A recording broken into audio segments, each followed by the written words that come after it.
Make sure that's working. Yep, it's recording. Okay. Well, hi everyone. I'm Melrose, and this is Gina Mazza, and I want to I had been wanting to give you guys some tools and techniques to help you through this difficult time. And my friend Gina has an amazing process that I want to share with all of you. And so the name of this talk is Writing as Medicine, Using Intuitive Journaling as a Tool for Navigating These Times. And before I let her get in and tell us exactly what that is, I want to, read her bio so that you know who we're talking to.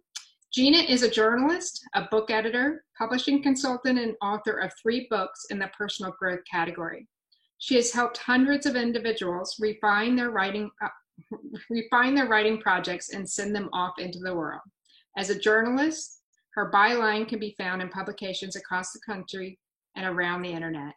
She primarily reports on the good works of New Thought pioneers, as well as everyday people of extraordinary faith who help us envision a beautiful future.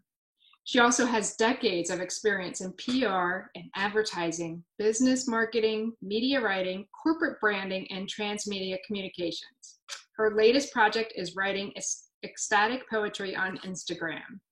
Wow, that's a lot. You're doing so much with writing and journaling, and I love that because I had told you earlier that this is a space that I know writing can be so cathartic and helpful for people. And I want to dive into what exactly is intuitive journaling. Awesome. Well, first, now, Rose, thanks for having me today. It's really a joy to be in this conversation with you, especially with you, and especially about writing, because it is one of my loves in this lifetime. Oh, thank you. Well, thank you for sharing your gift. Oh, it's my pleasure. I do think that writing is very cathartic. I think that it is a process that anyone can use to navigate any difficult times in their lives, or even the pleasant experiences that they have in their lives. And the reason that I think that is because, number one, it's one of those things that we're taught to do, just necessarily when we grow up, we go to English class and we learn how to write and put sentences together. So it's a skill that we have. And it's also just so accessible. There's not much that you need to do it. You just need a pen and some paper or a computer screen.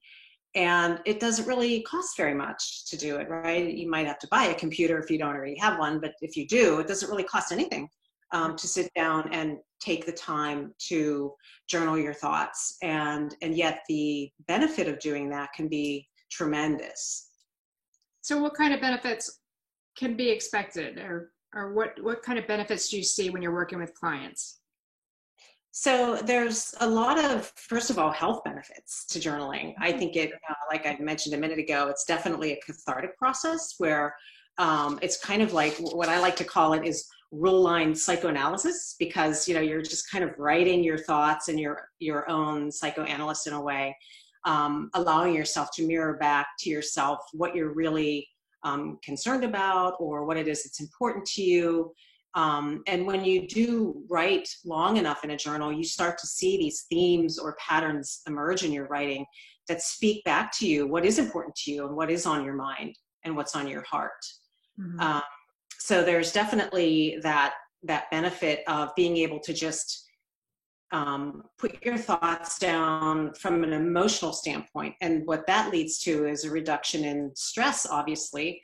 Stress is a huge factor, as you know, in our modern lifestyle, and leads to a lot of things, different types of psychoses, addictions, and other things that, if it's not managed correctly, can also, can lead to disease as well. This is proven by modern medical science. So anything that we can do to eliminate or alleviate that stress is really going to help us in myriad ways, health-wise.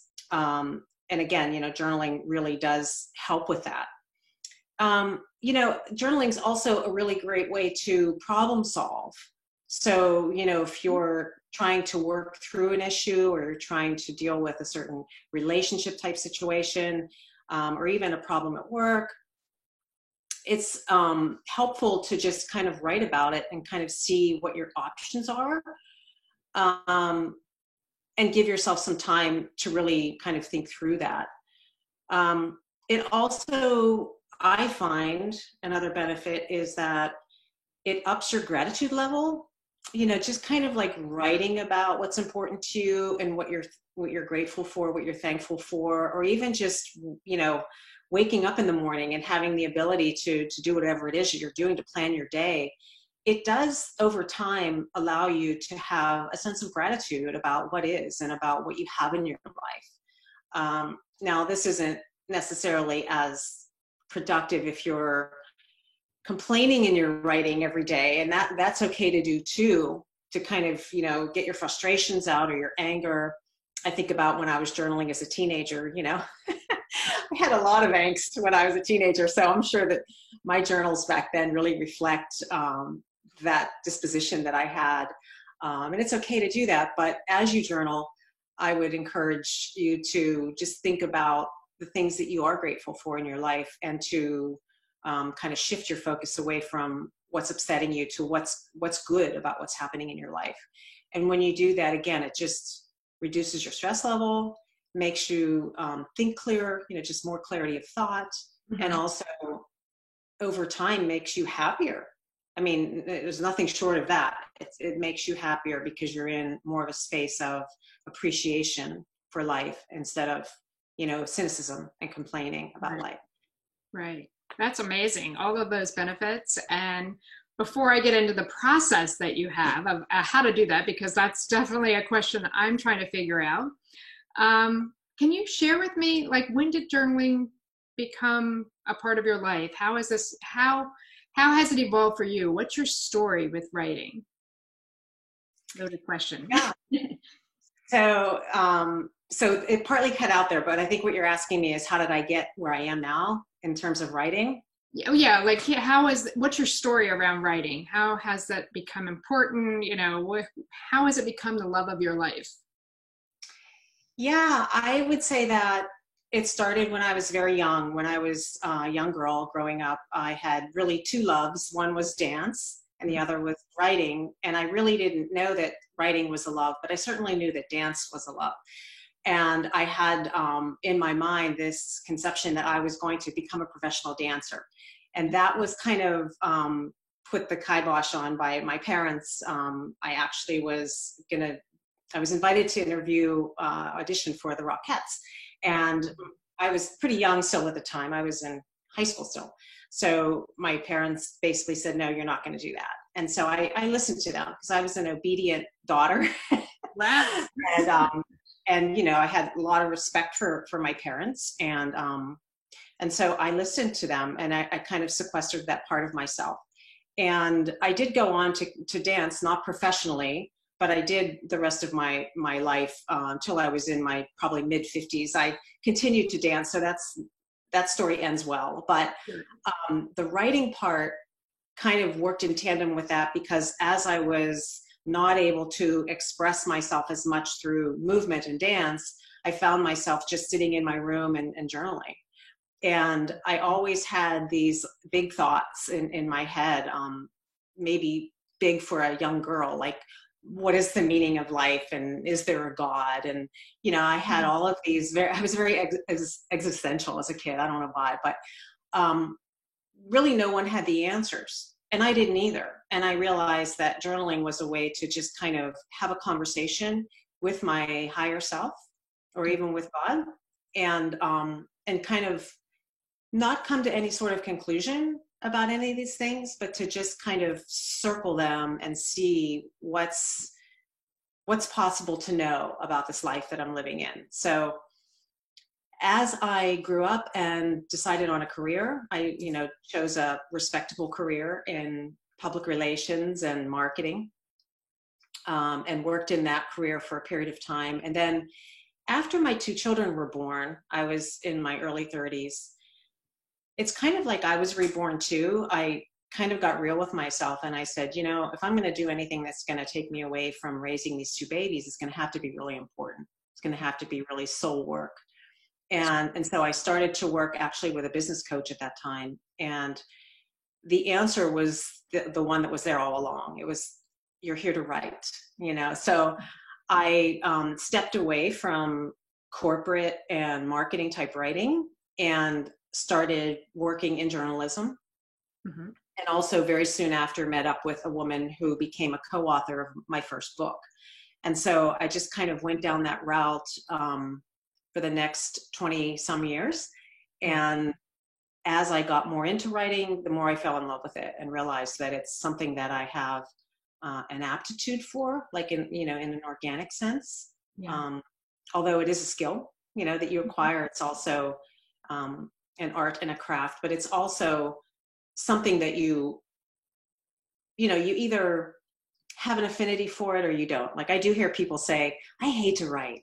It's the worst thing in the world to sit down and try to, you know, I do hear people say that, and I'm not one of those people. I love the melody and the lyric of language, and I love to, you know, to me it's like it's my medium. It's the clay that I use to mold into creation. So that's the long and short of it, basically. That's beautiful. I love the story. Thank you for sharing so much of yourself. That's great.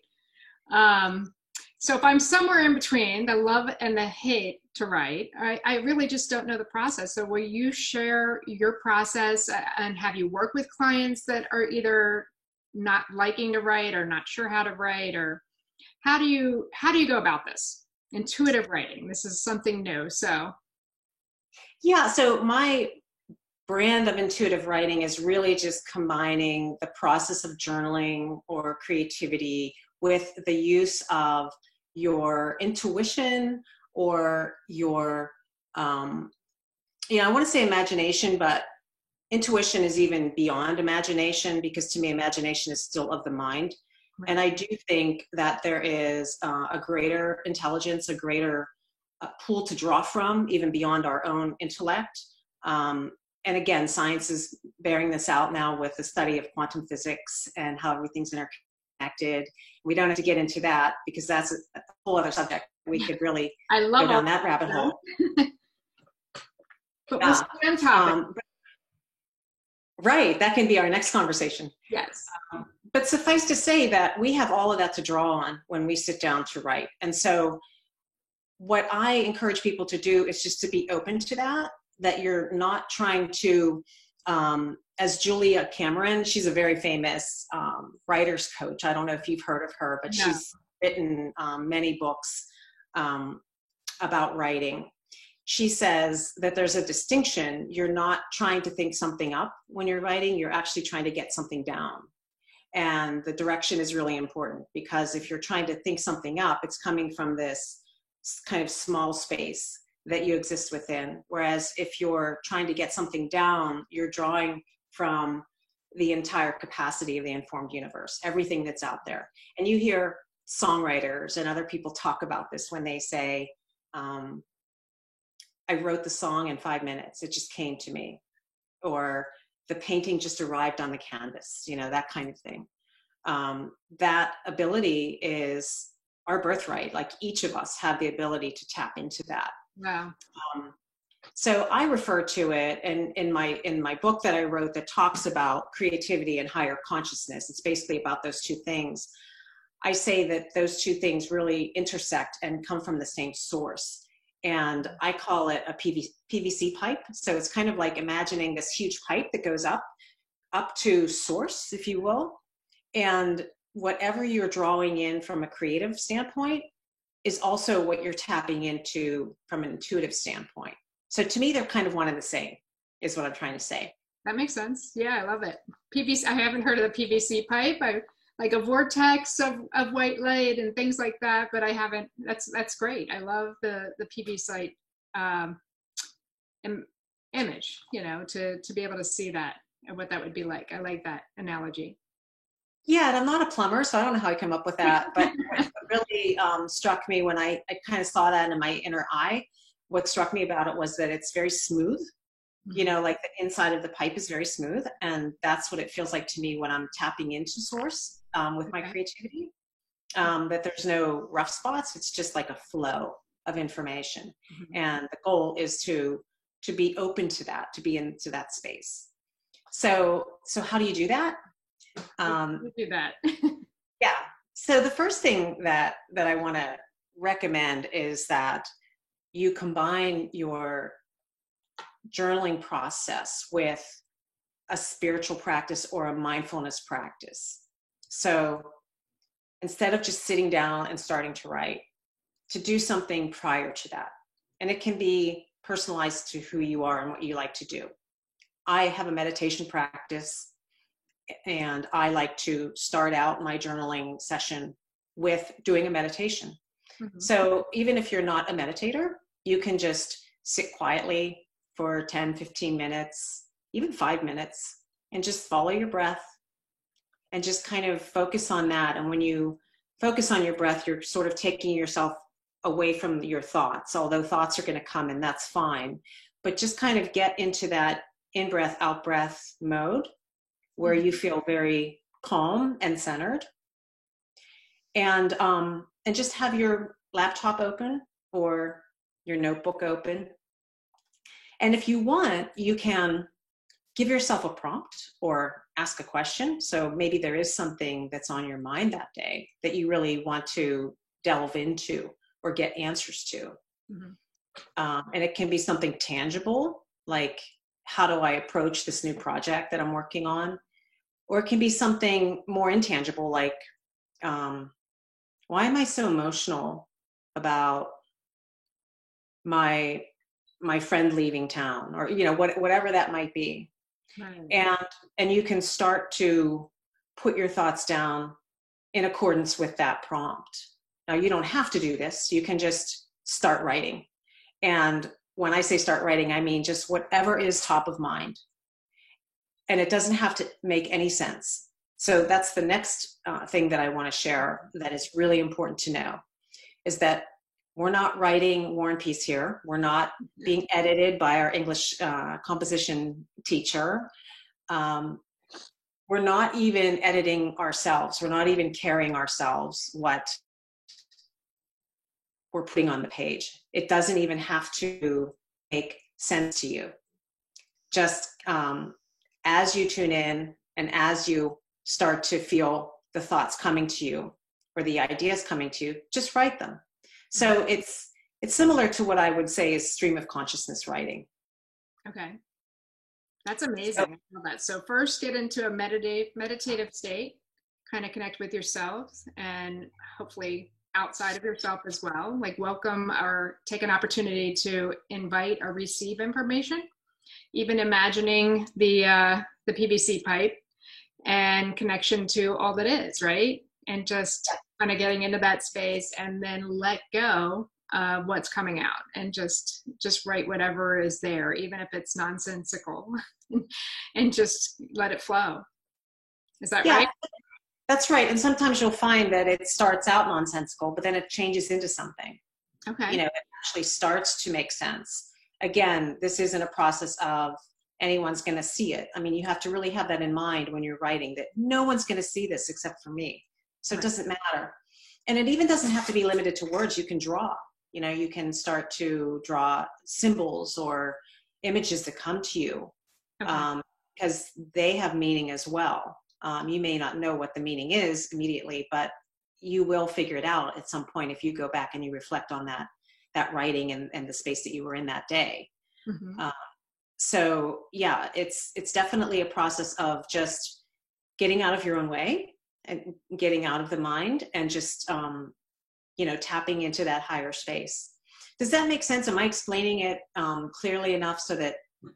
Yes, I think most of us, when we think of writing, typically we are given, a report to write in school or something you have to write at work, and so there's an end goal in mind. And it's typically, for those of us that are not writing all the time, there's a goal and there's a place that is going to be read. So to kind of let go of everything, to jump into it in a completely different intuitive way sounds a lot of fun, a little bit scary. I guess in the past I've tried some things with prompts, but that still leads you into, there's already a focus where I guess intuition or, higher levels of thinking may not want me to go. So it limits us in a certain way. Even the prompts, you know, people love the prompts of like, what do I write? So I would think that in the beginning that might be difficult, just like meditation for some people might be difficult to kind of start stepping into short bursts. So is there a time limit you give yourself? Like I said, for a complete newbie to kind of make it more, I don't want to say palatable, but, you know, kind of defining it and kind of playing with it that way. Any other suggestions?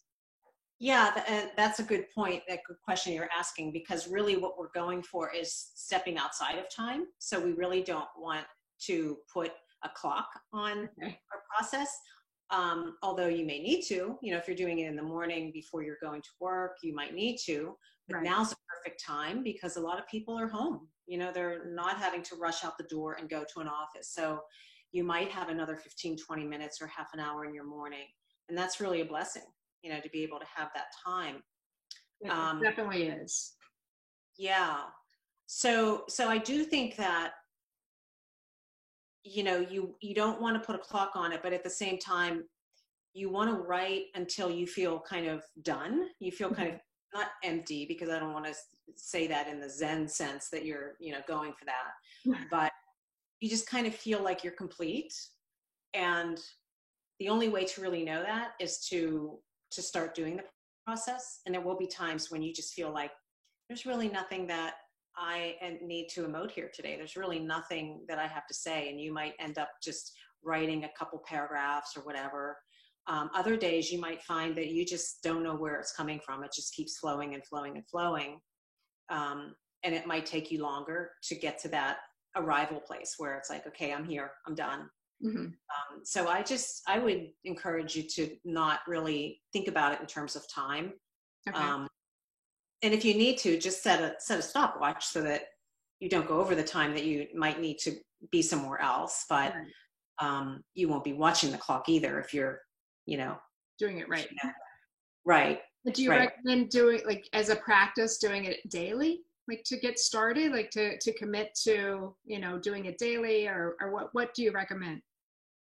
I guess it depends on what other practice you have. If you meditate every day, absolutely, to try that.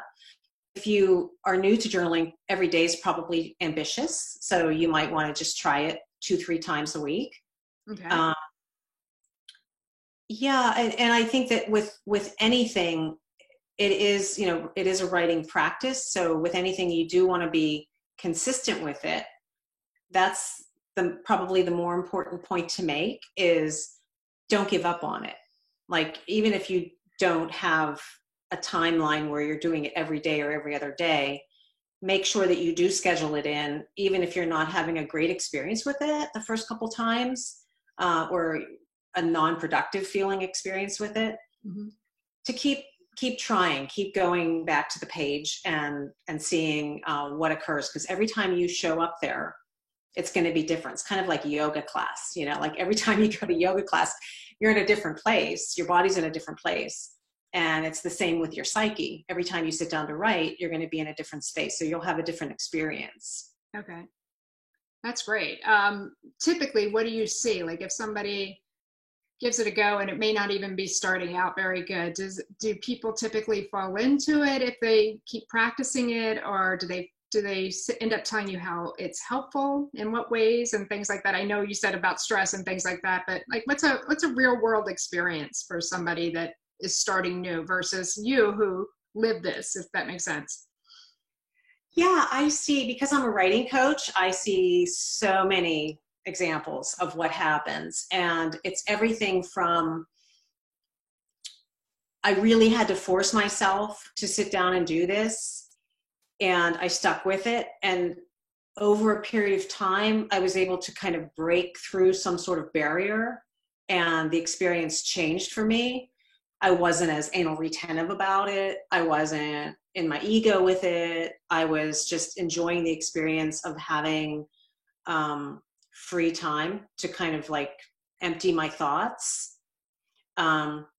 So there's everything from that to people who sit down to write thinking, I'm just doing this as a therapeutic experience, and they end up coming up with big ideas creatively, innovatively. They end up having an idea for a book project. They end up having an idea for how to redecorate their house. They have an idea for a totally different direction that they can go in career-wise. I mean, it is that powerful.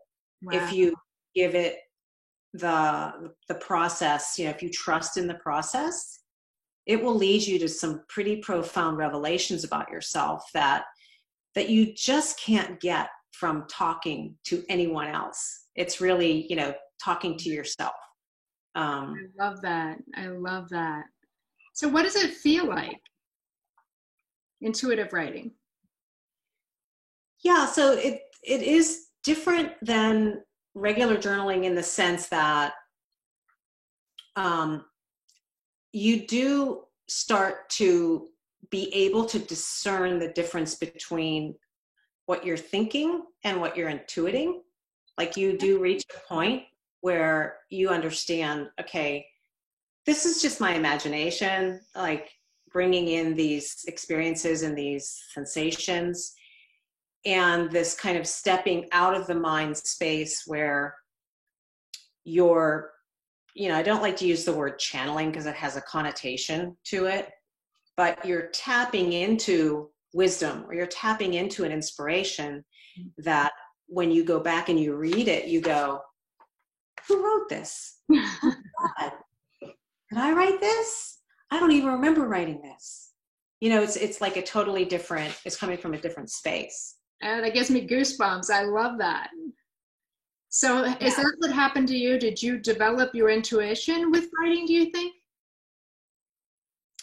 I would say that journaling and intuitive writing really did help me refine my intuitive capabilities, for sure, because it requires you to listen, you know, to just like stop and be contemplative and to listen, and then to record, you know, to capture what is coming in.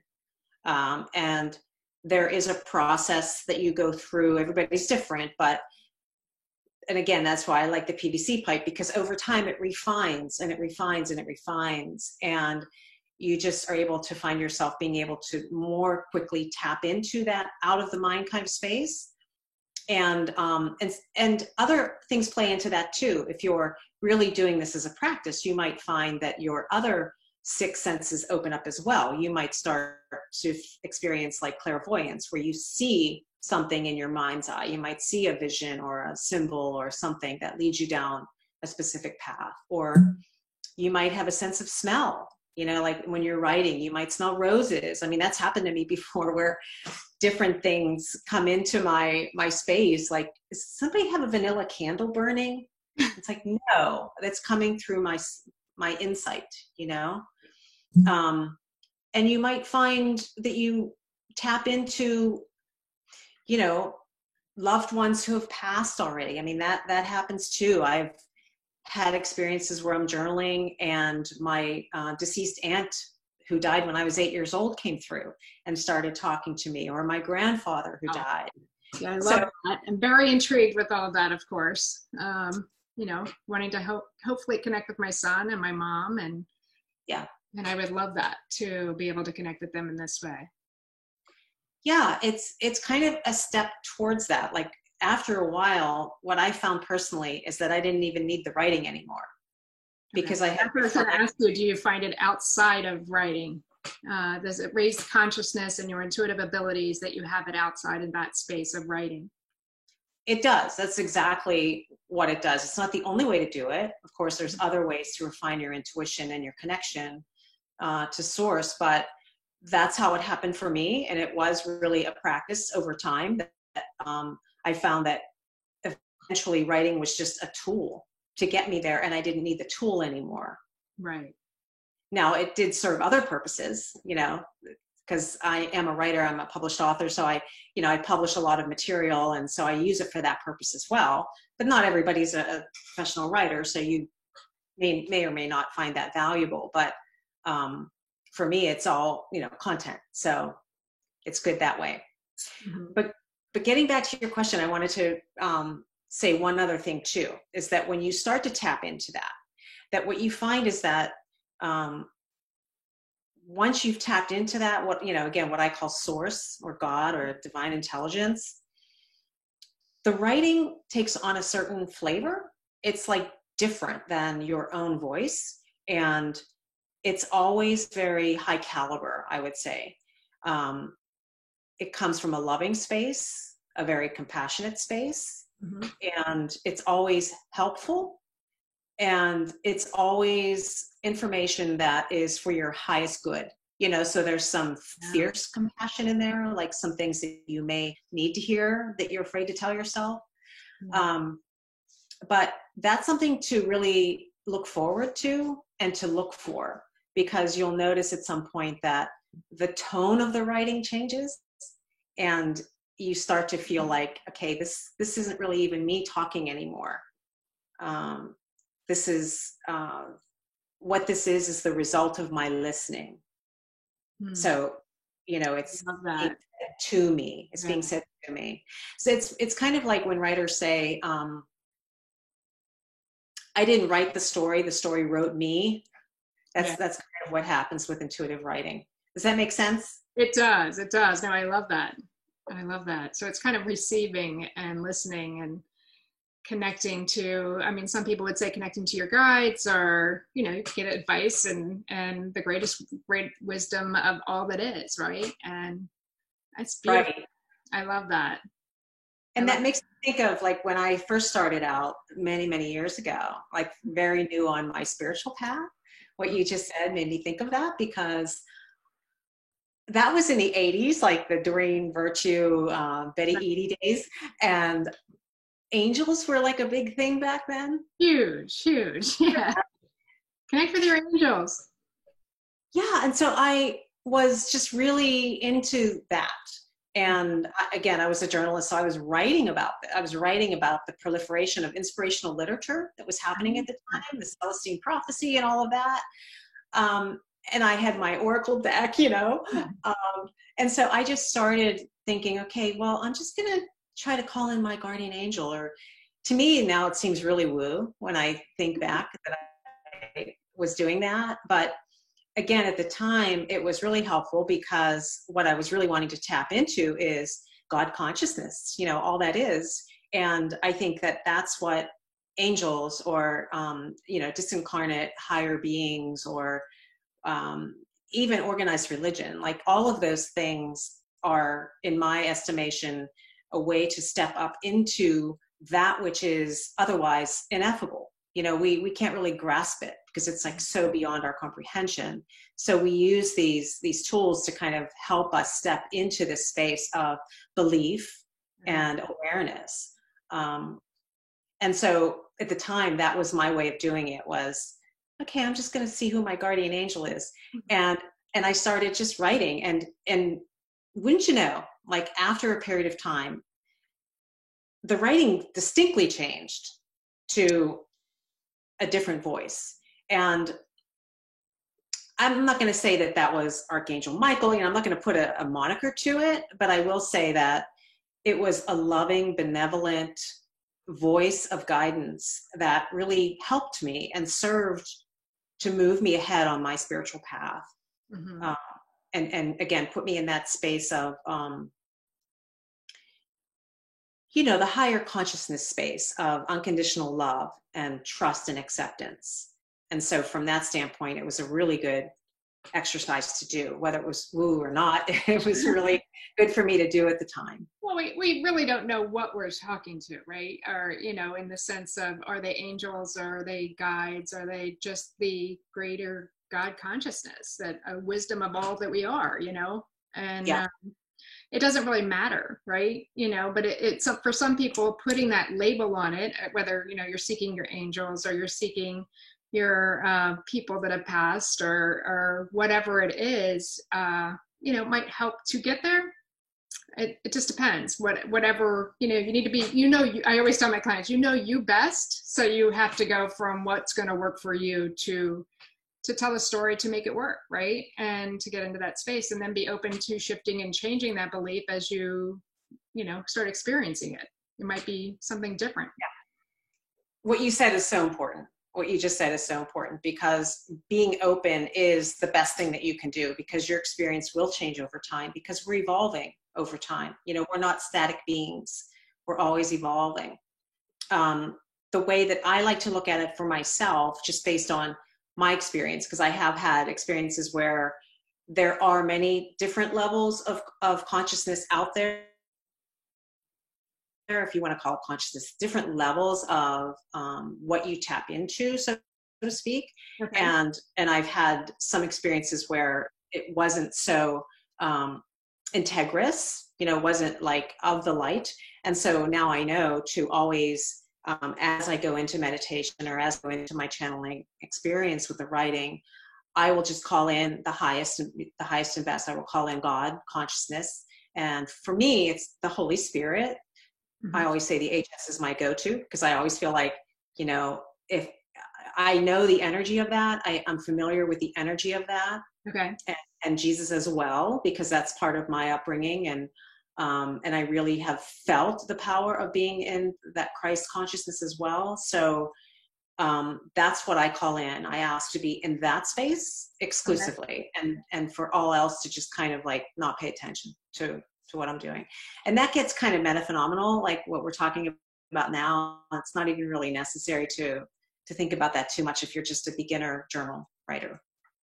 Okay, so the beginner journal writers, it's okay to just kind of get in a meditative state and start connecting. But as you start honing your skill, you might want to consider protecting yourself and by calling in higher beings that make sense to you. Yeah, just calling in the high. Yeah, calling in the light. Yeah. But it's safe. It's safe for new beginners to start, right? I want to make sure that they feel protected and safe, and connecting with this higher intuition is perfectly safe. Yeah, because again, when you're starting out, especially, you're really just having a conversation with yourself. Yeah. You know, and again, that's why I like to call it role-line psychoanalysis, because that's really all it is just hearing yourself, being a sounding board for yourself. And again, you know, those patterns emerging and seeing what is it that's really bothering me, or what is it that I'm really yearning for, or grateful for. All of those things. Insight on things that I might not even be aware of consciously may start flowing out, is what you're saying. And then my unconscious kind of allows it to come out on the paper. And then as you continue this process, you can move into higher evolutions of wisdom. Is that what you're saying? Beautifully said. It's, okay. And you use the word subconscious, and I think that's important to point out too, is that's really what this is too, because, you know, they say that research shows that like 90% of our thoughts are subconscious. That's a whole lot of information that we go through our day not being conscious of. Yeah. And so again, this is a way to kind of bring that up to the surface, because it really is important to kind of know yourself in that way, to know what your motivations are, to know what your triggers are, all of those things. If you have self-awareness around that, then you can do something with it. You know, it's one power, way or the other. Awareness is power, right? And bringing it up into that space, which is great for right now. Because I mean, could you even start, like, people experiencing it in this situation where we're in quarantine right now, you know, and things may be coming up. So could I just start writing about how I'm feeling? So not being overly, you know, with an end goal in mind, but, you know, just say all of a sudden I've just been feeling anxious, or, you know, confused about the uncertainty. Are we ever getting out? You know, can I just start with like, are we ever getting out, and just see what flows from that? Or do you recommend completely being open? No, I think that you start where you're at, you know, where you're at in your psyche, where you're at with your emotions. If you have a lot of anxiety and emotion around what's happening right now, if you're someone whose life has just been upended because of what's happening with the quarantine, you know, you went to an office every day when we were around a lot of people, and now you're working from home and you're with your kids in a totally different situation, then you've got to start with that, you know, just dealing with the hand that you're dealt with, and to write about that. And to know that it's just private, you know, it's like, it's not something that you have to commit to, like, I need to find someone to help me, or finding anything or anyone outside of yourself. This is just your private process that, again, doesn't cost anything, doesn't take a lot of time. and can have really dramatic results to, if nothing else, if it's nothing that we're talking about today except for just getting clarity of mind and peace of mind around the everyday situation, then it's worth it just to do that. That's huge. Clarity of mind, yes, and peace. Oh my goodness. Yeah, that would be incredible. Just to Yeah. start there. And then if there's other bonuses or other benefits, that's fantastic. Yeah. So tell me, like what are common problems that people have, and you as a writing coach, like how does that work? How do you help people? What's the process there? Like why would I seek out a writing coach, or why do people seek out writing coaches? Yeah, thanks for asking that, because I love to talk about this. Good, good. Yeah, I am a book editor, but I'm also, I brand myself as a word provocateur because I feel like it's all about the wordplay. And I have a specialty towards storytelling and book writing and book publishing. That's my, 25 years I've been doing that, and also journalism. But really, my specialty is the process that happens. I'll say it this way: it's the story before you write your story. So it's getting to that space. And what I mean by that is, a lot of people show up at my desk or my door and they say, okay, I'm writing a book. But they haven't processed a lot of what they need to process through in order to really be clear on the page and to be objective on the page. And so more than a couple dozen times I've heard clients say to me, they kind of describe me as 1/3 writing coach, 1/3 psychotherapist, and 1/3 spiritual counselor. And I think that that's a great way to describe what I do, because that's what happens inherently in the process. So the reason that happens a lot of times is because when you're writing from, writing is an inner process. And I think of it as a spiritual act. Even if you're not writing something spiritual, it's coming from inside of you. It's something you're birthing. And especially in the case of personal essay or memoir or any kind of narrative nonfiction that has a piece of your own story in it, it brings up all kind of stuff in people that they may or may not be aware of. Okay. And so what they really need, yes. Sacred. And so what I found over the years is what they really need, in addition to my skill sets as a word provocateur and an editor and a creative muse and all of those things that I do, is they need a hand to hold. They need someone that they can trust to walk them through the valleys and the mountaintops of writing their story or whatever it is that they're writing, and help them continually look within themselves and get real with themselves. Like, is the story that I'm telling the true story? Is it authentic to who I am? Am I telling it from a place of complete honesty? And a lot of times it's just not easy for people to do, because again, it's kind of hard to see yourself. That's why journal writing is really helpful.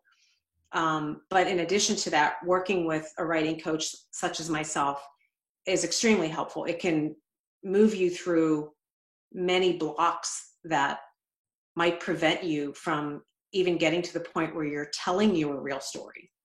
And when I say story, I don't mean just a memoir. I mean, I work with people who do business books and write novels and children's books and all different types of writing.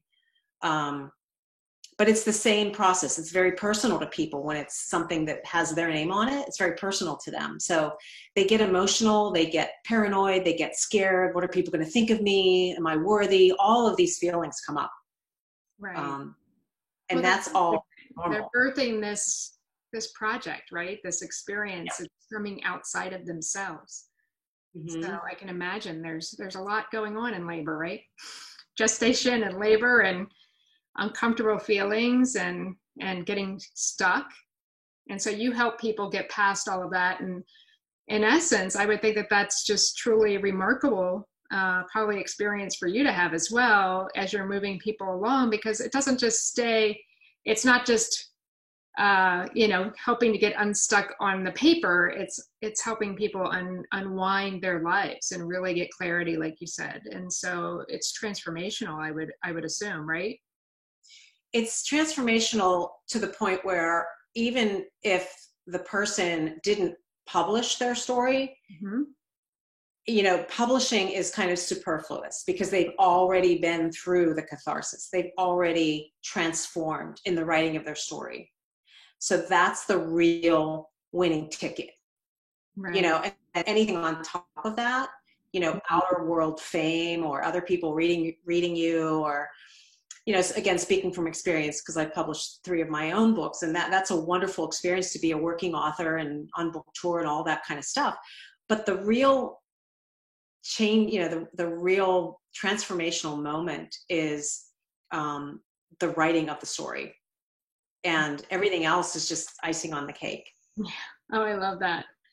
I love that. So when you work with somebody, how long does the process take? Is it different for every client? Do you see clients a certain amount of time so often, or what's going on?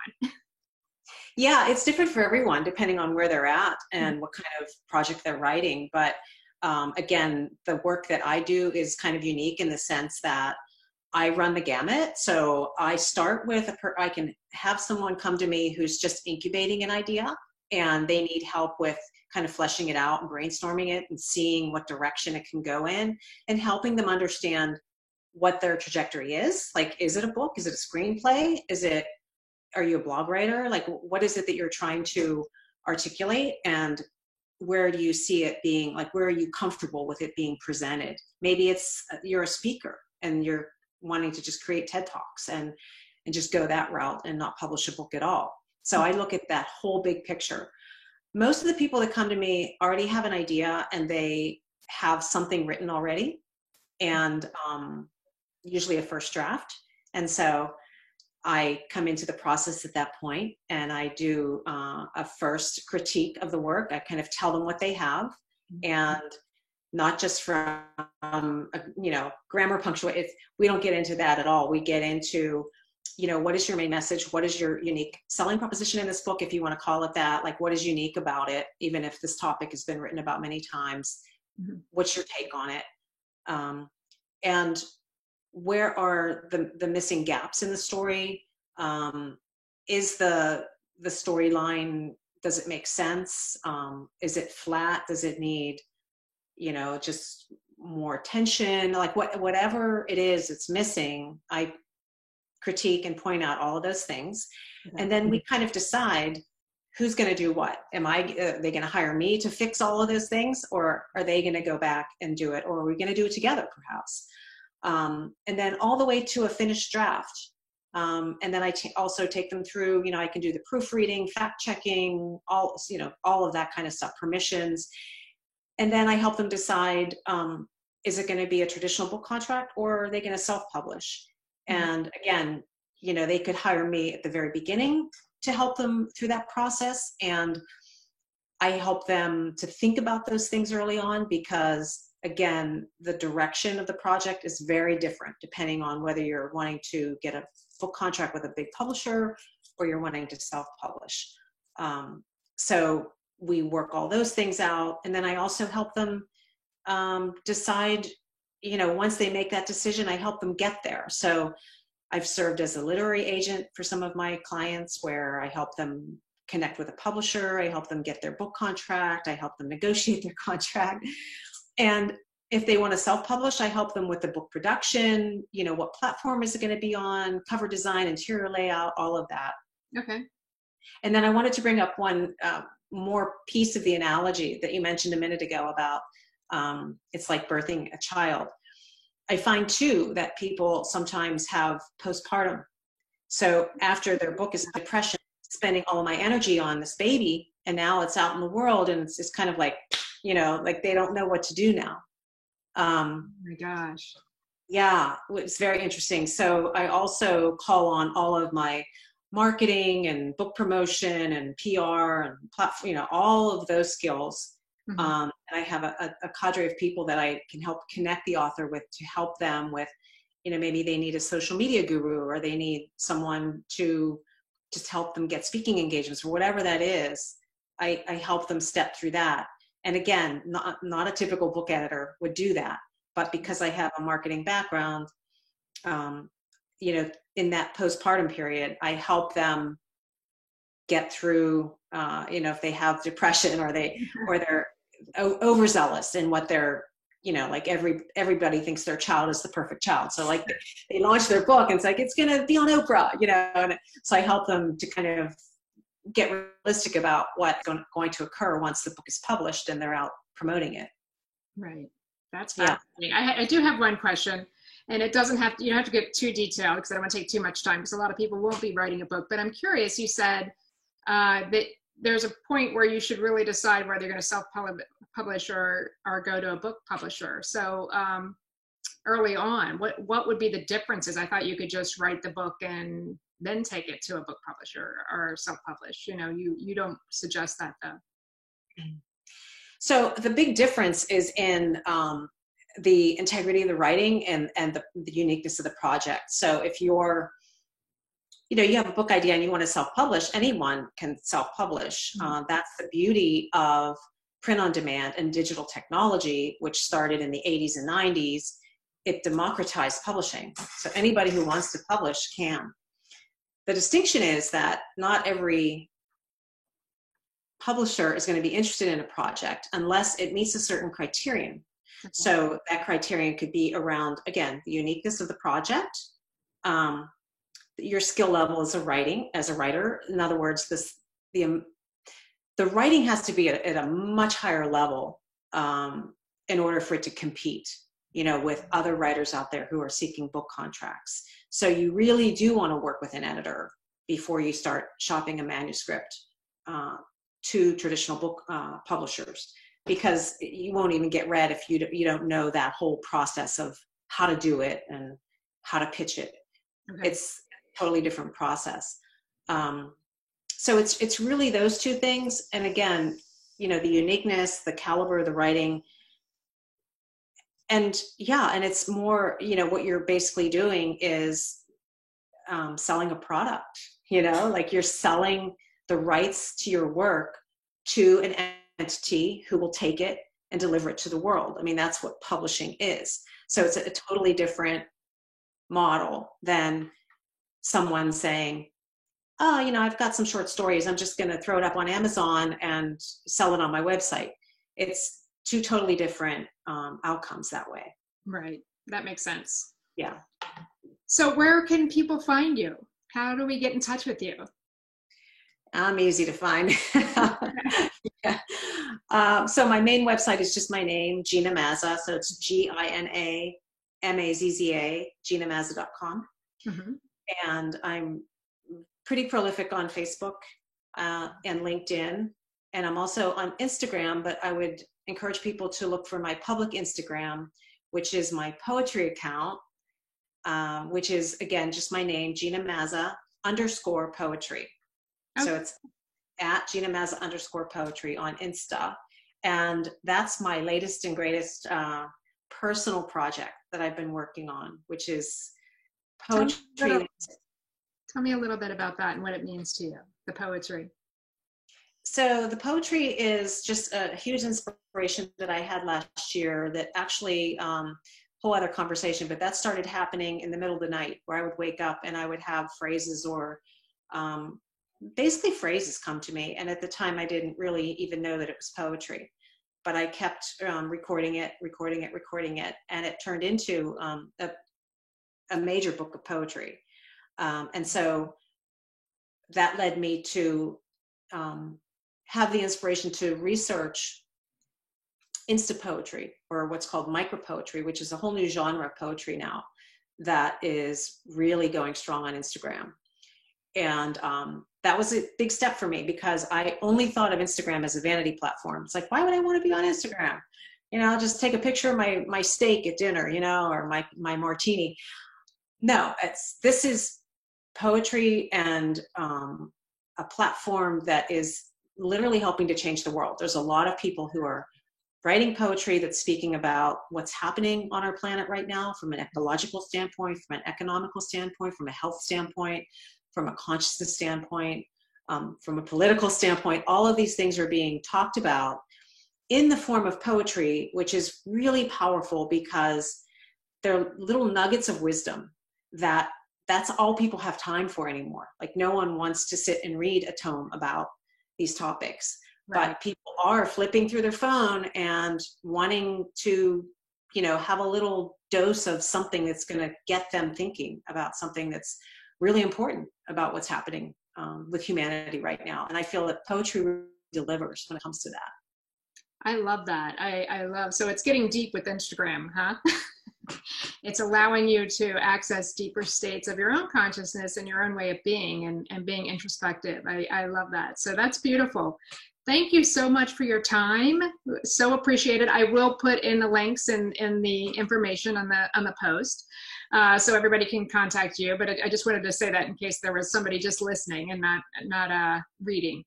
But thank you so much for your time and sharing your gift with us. I so appreciate it. It's beautiful. Thank you. Well, thanks for asking me, and it's my pleasure. Ooh.